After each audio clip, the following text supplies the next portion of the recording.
Hi, I'm Sarah, and today I'm going to share a story that's very personal to me. It's about my family, the struggles we went through, and how things went wrong because of favoritism. Before I start, don't forget to like and subscribe if you want to hear more real-life stories like this. Now, let's begin.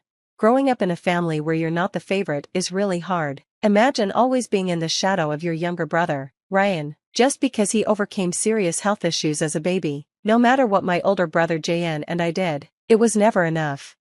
My mom would always ask, "Sarah, can you help Ryan with his homework again?" It didn't matter if I had my own work to do, Ryan's needs were always more important. At dinner, the conversation was always about Ryan. "Did you hear? Ryan got the lead role in the school play," my dad would brag, as if JN and I hadn't achieved anything ourselves. Our successes were usually met with a simple, "That's nice," or a distracted nod. JN was always quiet, but over the years, I could see the frustration building up inside him. Things really hit a breaking point when we were in college. We both went to the same university, which should have been a time for us to be closer, but instead, Ryan caused more problems. One evening, I found Ryan in the living room, looking guilty as he quickly closed some tabs on the computer. "What are you doing on JN's laptop?" I asked. "Just borrowing some notes," Ryan muttered, but his smirk told me something else was going on. A few days later, JN was in a panic. "I can't find my final project. It's like it disappeared from my laptop," he said, his voice full of fear and anger. After some searching, we found out that Ryan had deleted JN's entire semester's work. "Why would you do that?" I confronted Ryan later. "Come on, Sarah, it's just a bit of sibling rivalry. Besides, JN's always been too good at everything. He needed to be knocked down a bit," Ryan said casually, as if he hadn't just destroyed JN's hard work. "That was the last straw for JN. I can't take it anymore," he told me one evening as he packed up his things. "I'm tired of always being second best in my own family because of him." And with that, JN moved out. He cut off most of his ties with our family, leaving without looking back. It wasn't just about the project. It was years of feeling ignored and unappreciated, all coming to a head with that one act of betrayal by Ryan. As JN drove away that night, I knew things would never be the same. I stood in the driveway, watching the taillights disappear into the distance. I knew then that things would never be the same. Our family was broken, and deep down, I feared it was beyond repair. That's where I'll pause the story for now. There's a lot more drama to unfold. Thanks for listening, and don't forget to subscribe for more updates. Next time, I'll talk about how JN managed to rebuild his life and the new challenges he faced. Stick around, it's going to be quite the journey. After JN left our family home, he didn't just survive, he thrived. His journey of building a new life, far from the toxic environment of our family, eventually led him to Emily, a woman whose strength and understanding matched his own. Today, I'll dive into that chapter of his life, revealing how he found happiness and love amid the chaos. "Are you sure about this place?" Emily asked as they toured a potential venue for their wedding. The sun set perfectly behind the hills, casting a golden glow that seemed to mark the beginning of a new chapter. "Absolutely, Emily, it's perfect, just like us. It's far away from everything, and everyone, that made life difficult," JN replied, his eyes focused on the venue but also on a future free of past hurts and resentments. As they planned their wedding, the topic of family naturally came up. "JN, I know it's tough, but are you sure we shouldn't invite Ryan? Maybe it's time to mend things," Emily suggested gently one evening, her voice soft as she tried to tread carefully on the sensitive topic. JN paused, his voice heavy with the weight of the past. "I've tried, Emily, but Ryan hasn't changed. Remember last Christmas when I tried to reach out? All he did was brag about his new car, like everything's a competition." "Yeah, I remember. He could barely say congratulations on our engagement without turning the conversation to his promotion at work," Emily said, her frustration showing. "Okay, no Ryan, but what about your parents? I want them there. Despite everything, they're still my parents. But if they choose Ryan over coming to our wedding, that's on them," JN said, his decision firm but with a touch of sadness. The wedding day arrived, a beautiful ceremony set against the backdrop of the hills they had fallen in love with. I was there, watching as JN and Emily exchanged vows, a testament to their strength and love. The absence of our parents, who chose to stay with Ryan, lingered in the air, but it didn't ruin the happiness of the day. At the reception, amidst the laughter and music, Emily leaned over to JN and whispered, "I know today is bittersweet without your parents here, but remember, we are our own family now, and Sarah is here, right? JN smiled, squeezing Emily's hand. You're right. Sarah being here means the world to me. It shows who really supports us, who truly cares. Later that night, as we danced under the string lights, JN came over to me. Thanks for being here, Sarah. It means more than you know. I wouldn't miss it for the world. JN, seeing you this happy is all I could ask for, I replied, feeling both joy for him and a pang of sadness for the family members who weren't present. As the night drew to a close, JN and Emily stood together, looking out at the guests, people who were part of their chosen family. They had built a circle of love and support, far from the judgment and competition of our family home. JN's story of finding love and creating a new life is a reminder of how much strength it takes to choose happiness over sticking with what's familiar. Tune in next time as I reveal more about the twists and turns our family went through, and how JN continued to face challenges, especially at the annual family dinner. At that dinner, the air was thick with tension, like a pot about to boil over. We were seated in a grand dining room where every plate and piece of silverware seemed to echo the unresolved conflicts of our past.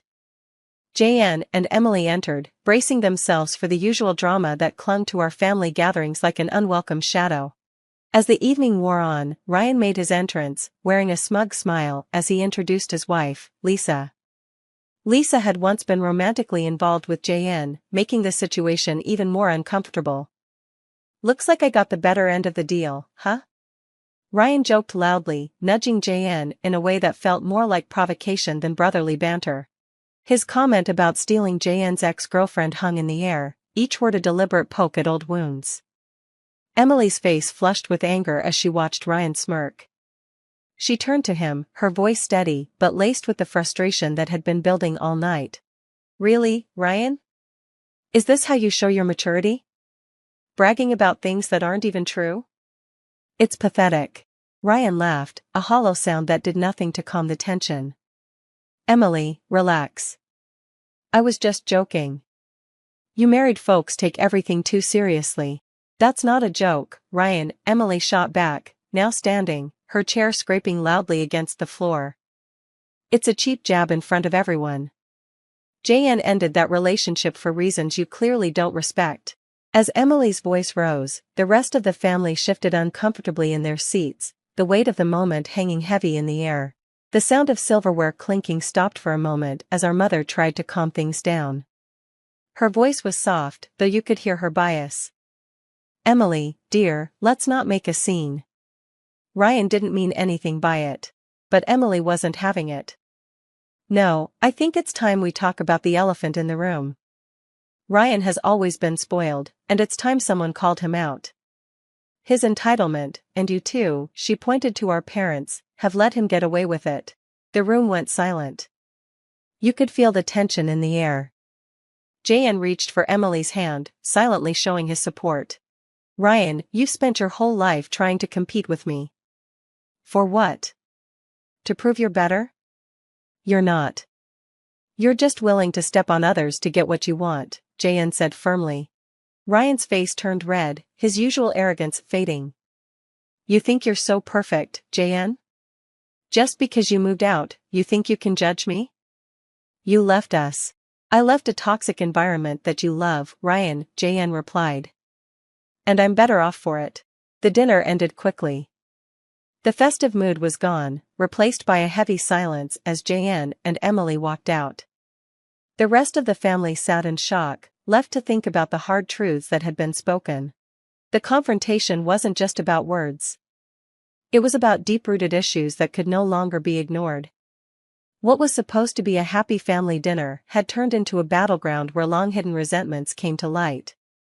It wasn't about a simple comment or an old girlfriend anymore, it was about years of unfairness and hurt that had finally reached the breaking point.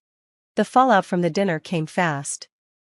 Word of Emily's passionate defense of JN spread among our relatives, and the rift in the family grew deeper.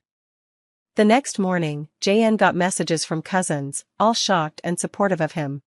Just saw the video.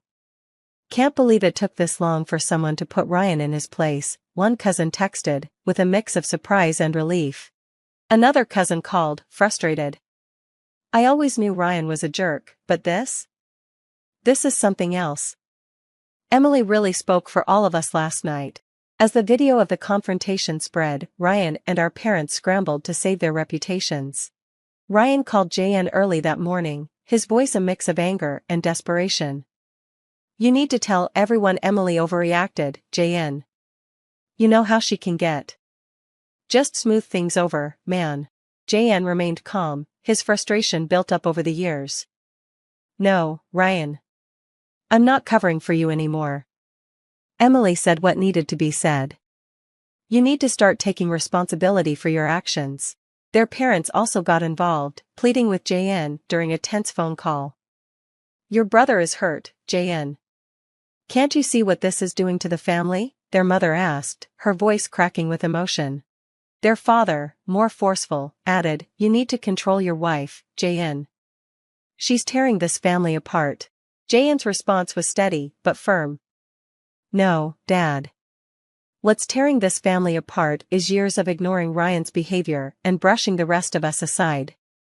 I stand by Emily," she spoke the truth. The wider family had mixed reactions. Some pulled away, uncomfortable with the conflict, while others found the courage to speak up, inspired by Emily's boldness. Family gatherings became tense, filled with whispered conversations and awkward glances. In one revealing phone call, an aunt admitted, "We've all seen it for years, but no one wanted to stir the pot. Ryan's always been your parents' favorite, and it hasn't done him any favors." Emily, tired but determined, replied, "I know it's messy, but maybe it's time everything came out. We can't heal as a family if we keep pretending these problems don't exist." As the weeks passed, Emily's outburst, which had been recorded, sparked conversations throughout the family. People began talking about favoritism, fairness, and how families should really treat each other. JN and Emily found themselves at the center of a family storm, but for the first time, they weren't alone in their fight for respect and recognition. The video exposed long-hidden issues, forcing the family to face uncomfortable truths, though painful. It was a necessary step toward understanding and, possibly, healing, but for JN and Emily, it became clear that their path was different now, with or without the family's approval. As the dust settled from the drama, JN and Emily made a tough but necessary decision. Sitting in their living room, they discussed their future with new clarity, shaped by the chaos of recent events. "Emily, I can't keep going back and forth, hoping things will change. It's not healthy for us or for our baby on the way," JN said firmly. Emily nodded, resting her hand on her belly. "I agree, JN. We need to focus on our family now. What kind of environment do we want for our child?" They made the decision to cut ties with Ryan and their parents. This wasn't a sudden choice, but the result of years of neglect and unresolved conflict. JN carefully drafted an email to his parents, making their decision clear. "Mom and Dad, after much thought, Emily and I have decided to distance ourselves for the sake of our family's well-being. We need to focus on raising our child in a positive and supportive environment, free from the constant conflict of the past." With that, they chose a new path, one focused on building a better future for their own family.